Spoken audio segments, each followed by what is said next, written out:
एक रिपोर्टर की काम होती है समाज में हो रही घटनाओं को पब्लिक तक लाना।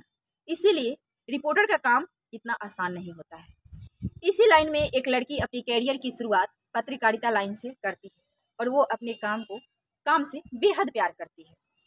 दरअसल वह अपने काम से एक दिन बाहर जाती है लेकिन वापस घर लौटकर नहीं आती है। पुलिस इस केस की छानबीन में जुट जाती है लेकिन पुलिस को इस केस की छानबीन में तकरीबन 5 साल लग जाते हैं। लेकिन 5 साल बाद जो सच्चाई सामने आती है उसे सुन करके आप भी दंग रह जाएंगे। दरअसल ये कहानी है रिपोर्टर सलमा सुल्ताना की, जो छत्तीसगढ़ की रहने वाली है। सलमा अपने काम से एक दिन जाती है अपने ऑफिस पे। वहाँ उसके बॉस उससे बोलते हैं नए प्रोडक्ट पे काम करेंगे और वो अपने प्रोडक्ट के बारे में सलमा से बताता है और सलमा से बोलता है कि तुमको एक आदमी का इंटरव्यू लेना है, तुम वहाँ चले जाओ। सलमा अपने बॉस के दिए हुए पता पे उस इंसान के पास पहुँच जाती है जिनका इंटरव्यू लेना रहता है। सलमा वहाँ पहुँचती है और अपना परिचय देती है कि मैं रिपोर्टर सलमा, मुझे मेरे बॉस ने भेजे हैं। वहाँ सलमा को देखते हैं मधुर साहू, जिनका रिपोर्ट उसको लेना रहता है, यानी इंटरव्यू लेना रहता है। सलमा को देखते ही एक नज़र में ही मधुर साहू अपना दिल दे बैठते हैं। मधुर साहू एक जिम के मालिक रहते हैं जिनका उम्र लमसम 30 वर्ष रहता है। वो सलमा को एक नज़र में ही अपना दिल दे देते हैं। पहले तो वो अपना इंटरव्यू देने के लिए राजी नहीं थे, लेकिन सलमा को देखते ही उनका मन बदल गया और वो इंटरव्यू देने के लिए राजी हो गए। उन्होंने सलमा को इंटरव्यू दिया।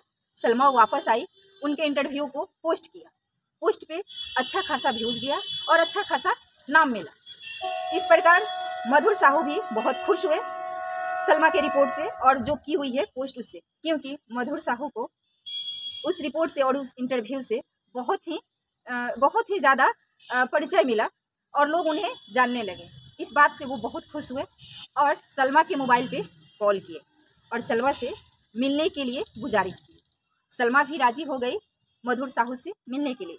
मधुर साहू ने कहा कि क्यों ना हम दोनों मिलते हैं और किसी रेस्टोरेंट में मिलते हैं और चाय पीते हैं साथ में। इस बात पे सलमा भी राजी हो गई।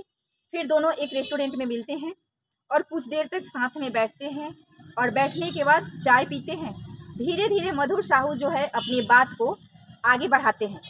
वहाँ सलमा जो है इस बात को जान गई है कि मधुर साहू जो हैं हमारे करीब आने की कोशिश कर रहे हैं।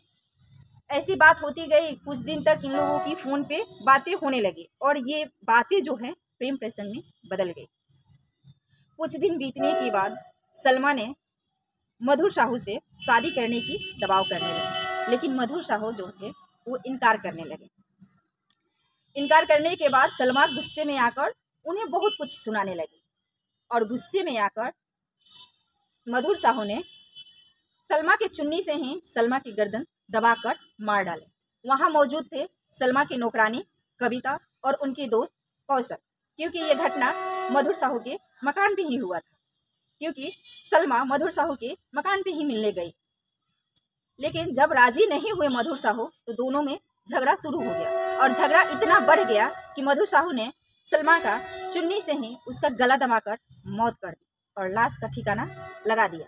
लाश के ठिकाने में मधुर साहू ने अपनी दोस्त की मदद ली, जहां उन्होंने मंदिर के पीछे जाकर उनका शव को छुपा दिया, यानी मिट्टी में दबा दिया।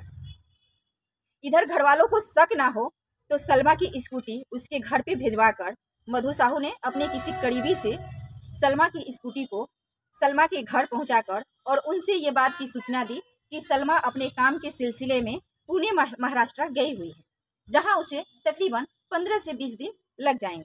घर वालों भी इस बात से निश्चिंत हो गए कि वो अपने काम से गई है और कोई फोन फान भी नहीं होने लगा, किसी प्रकार का कोई सूचना नहीं मिला। उसी बीच सलमा के पिता मोहम्मद मानी का मृत्यु हो जाता है, लेकिन मृत्यु पर भी न पहुंचने पर सलमा को घर वालों की शक होती है और वो लगातार अब फ़ोन करना शुरू करते हैं, जहां सलमा की फ़ोन बंद आता है। बंद फ़ोन को देखते हुए वो अपने करीबी थाने में जाकर इस बात की सूचना देते हैं।